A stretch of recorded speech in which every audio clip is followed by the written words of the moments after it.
Miranda, kailan ang huling panahon na ikaw ay nagbayad ng isang produkto o serbisyo using a cold hard cash? Marahil gumagamit ka na ngayon ng GCash or PayMaya to be able to pay your bills or be able to pay services or goods that you purchase online.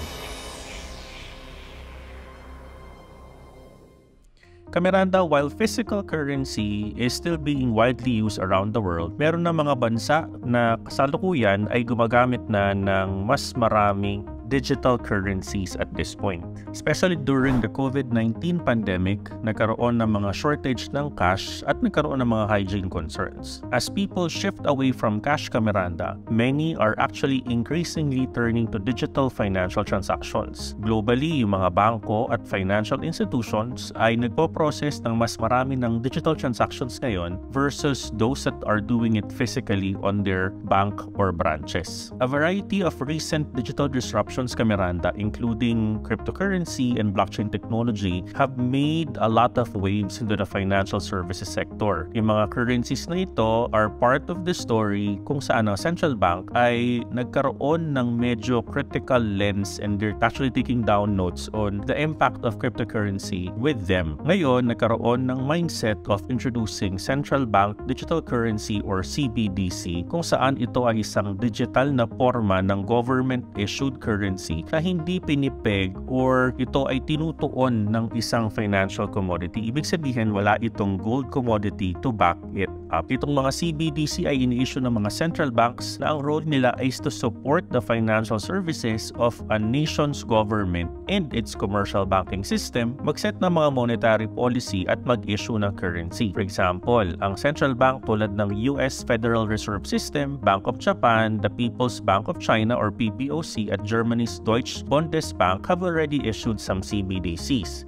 Pala Miranda, if you're new to my channel, please don't forget to click on like and subscribe so you're updated for everything about cryptocurrency, technical analysis, fundamentals, and these types of new knowledge for you in crypto. Maraming salamat. Ang mga CBDC Miranda ay hindi katulad ng stablecoins. Ang stablecoin kasi is a specific type of private stabilized cryptocurrency na nakapeg sa isang currency, commodity, or financial instrument na ang goal ay mag-maintain ng relative value or stability of the particular coin price. Unlike cryptocurrency which are decentralized, ang mga CBDC ay state-issued or inisyu ng isang gobyerno and ito ay no-operate din nila. Ano nga ba ang iba't ibang uri ng CBDC at saan ito ginagamit? There is no one type of CBDC, Miranda. There's a wide variety of approaches and pinapilot ito ng iba't ibang bansa ngayon. One type of CBDC is an account-based model such as Dcash na ini-implement ngayon sa Eastern Caribbean. With Dcash, yung consumers can hold deposit account directly with the central bank. At the opposite naman is China's eCNY. Ito yung CBDC pilot that relies on a private sector bank to distribute and maintain digital currency accounts for their customers. Si China, nag-showcase sila ng eCNY during the 2022 Olympic Games in Beijing. Visitors naman and athletes could use the currency to make purchases with the Olympic Village. Another model, Miranda, is yung under consideration ngayon ng European Central Bank, in which a licensed financial institution each operate a permissioned node on the blockchain network as a conduit for the distribution of the digital euro. So kumbaga, lahat ng mga connected na banks in the European Central Bank will be able to be given a node or isang position or pwesto sa isang blockchain na pwede mag-distribute ng digital euro. So hindi lang nag-iisa, marami po mga bangko. A final model naman, popular with the cryptophiles but not yet fully trialed by central banks, is where a fiat currency katulad ng peso, Canadian dollars, or US dollars that is government issued pero hindi backed up by a commodity would be issued as an anonymous fungible token to protect users' privacy. At present, there's already 87 countries representing more than 90% of the global GDP are already exploring CBDCs. Ito yung closer look, Miranda. In Jamaica, meron silang Jamdex launched in June 2022 and ito po yung pinakaunang CBDC to be ratified formally as a legal tender. Relatively simple simple offering with no advanced use case.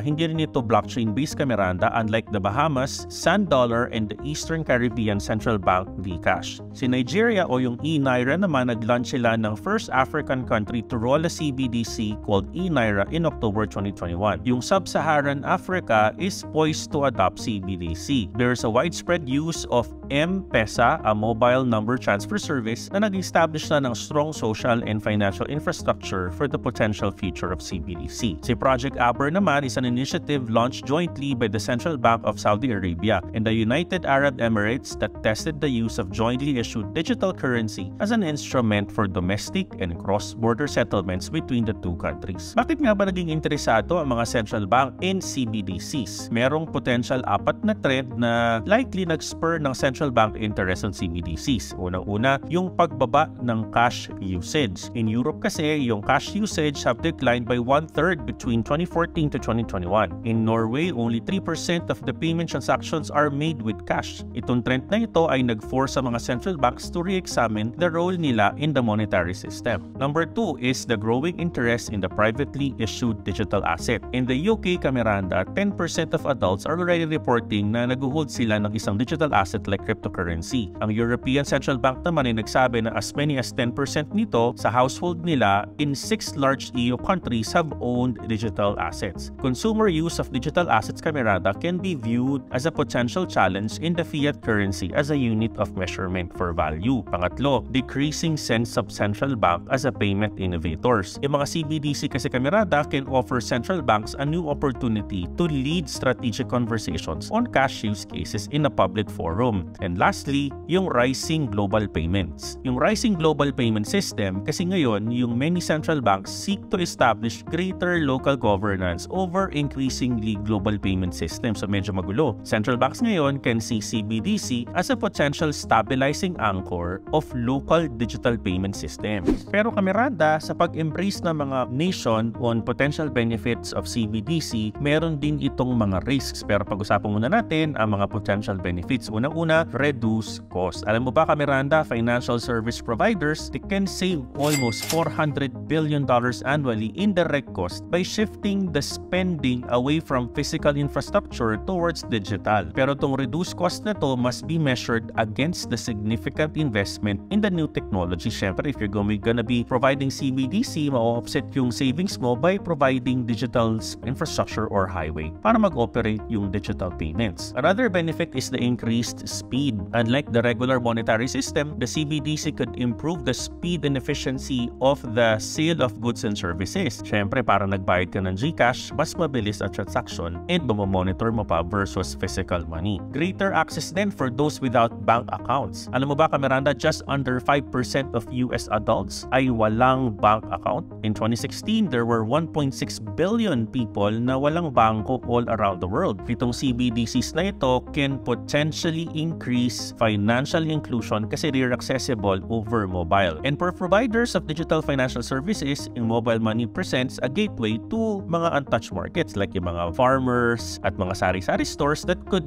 help embrace adoption. Of course, lastly, heightened security. When you're deploying a digital currency, Miranda, is accessible over mobile devices, dapat you need to have an enhanced payment security by ensuring that a transaction is finalized and unalterable even without formal bank, parang cryptocurrency, Miranda. And therefore, this can reduce the chance of fraud. Regulated use of private key cryptography could enable users to sign transactions digitally, reducing lang yung wait time for a transaction to be irreversibly final and giving the parties greater peace of mind. So parang you're going to use the technology of cryptocurrency on CBDCs. Lastly, Miranda, ano naman ba yung mga concerns about CBDCs? So while central banks are enthusiastic about CBDCs, may mga challenges pa rin, Miranda, to be considered as well. When money becomes digital, it also becomes traceable and therefore magiging taxable. Ang mga analyst ng isang kumpanya called McKinsey anticipate that this to become a hurdle for voluntary adoption. Bakit? Kasi syempre mga tao nag-aayaw yan sa mga taxes, di ba? Another issue is lack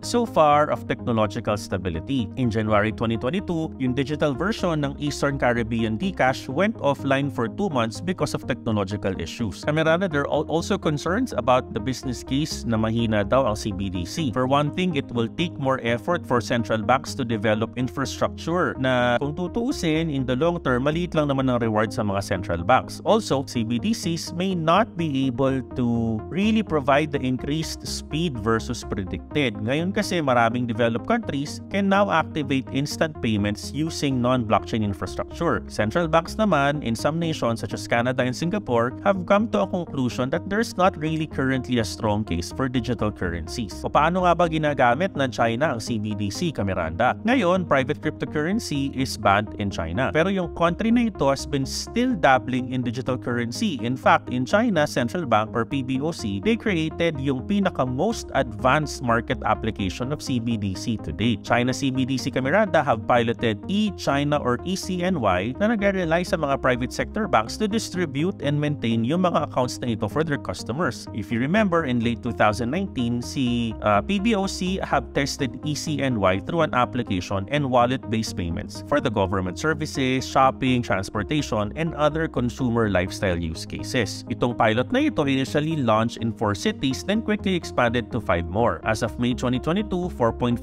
million merchant wallets and 260 million transactions, Miranda, more than 83 billion renminbi had been performed through ECNY pilot. According sa pilot na ginawa ng China, ito daw yung mga early lessons sa pwede natin matutunan. Unang-una, it encourages financial inclusion. Having a bank account doesn't mean na ito ay prerequisite to use ECNY. Consumers now without a bank account can download and deploy digital wallets from 6 authorized state-owned banks. Number 2, ito ay nagpo-propose pa din nagsusupport ng mga support your no customer protocols. Yung CBDC like blockchain-based cryptocurrency can enable customers to use unique digital fingerprints to identify themselves to banks. Ito ay nag-help to avoid working with unverified actors that can help fraudulent activities and money laundering. Number 3, it can reduce compliance cost for banks kasi yung use of CBDC could result in savings for banks related to transactions, monitoring, and reporting. And lastly, it can simplify government programs. It might be possible for ECNY to streamline the distribution of subsidies like ayuda in the Philippines, diba? So how can various stakeholders prepare for the future of CBDCs? Well, it's a bit too early pa din to predict with the future of the CBDC. Pero despite that, central banks can consider 5 questions to anticipate for the future. Number 1, ano ba yung endgame natin for the adoption compared to traditional money? Remember, business cases and scenarios should be based on assessments of the current and future payment landscape and realistic adoption goals. Number 2, which constituencies ba ang ina-address ng CBDCs? Is it designed for those private citizens, commercial banks, or corporations? Decisions pa rin dapat should be informed by the expertise outside the traditional banks or the traditional central bank organizations. Number 3, ano yung role ng central bank in the future? Whether or not the central bank envision itself as to be deeply involved, dapat ayusin nito ang kanilang long-term role in the CBDC. Number 4, ano ba mga resources na kakailanganin for this to be rolled out? No? Central banks kasi are likely to be needed on decision-making processes, new change management practices, and talent experience in forging partnerships for adoption. And of course, last but not the least, ano yung mga changes beyond payment systems will central banks need to enforce? Of course, we need to have regulations, enablement ng commerce, and fiscal policy regulations to be acted by Congress before it becomes adopted. Pero may mga nakita na tayong nag-improve based on the central bank pilot from many countries. At tandaan natin that stakeholders can prepare for the arrival of CBDCs by number 1, providers of financial service infrastructure should optimize yung design choices nila at interoperability. Parang si GCash, meron ng GCrypto ngayon, etc. etc. Retail banks, merchants, and payment services providers should consider the level of the infrastructure investment. Marami ito, malaki ito, kailangan i-consider nila yan. Number 3, yung mga chief risk officers at mga CFOs should monitor the impact of the digital currency in the bank liquidity and capital requirements or CAPEX in light of the policy changes kasi meron tayong tinatawag na bank reserve requirements na nagkaroon ng 2008 bank crisis. Nagkaroon na ng polisiya ang mga central banks na kailangan meron ng sapat na buffer funds ang mga banko to avoid bank runs. Alright, number 4, yung investors in popular and speculative cryptocurrency should anticipate how tayo, CBDCs, will affect our assets. Remember, the emergence of central bank solutions could hinder the growth of crypto ecosystems. And of course, commercial banks should learn to conduct effective KYCs, Miranda, and anti anti-money laundering monitoring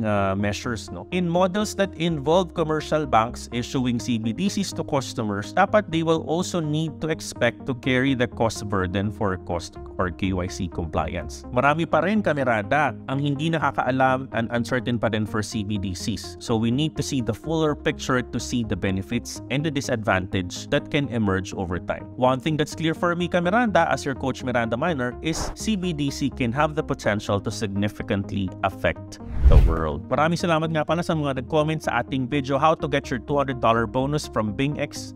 Si Free Zone Channel, si Ragnar's Like Gaming, Alistair, Ernesto, Beatrice, and of course kay Ace. Maraming salamat kay Miranda, and I love you 3,000. Subscribe, like, follow, and share. Sige na please, Ka Miranda.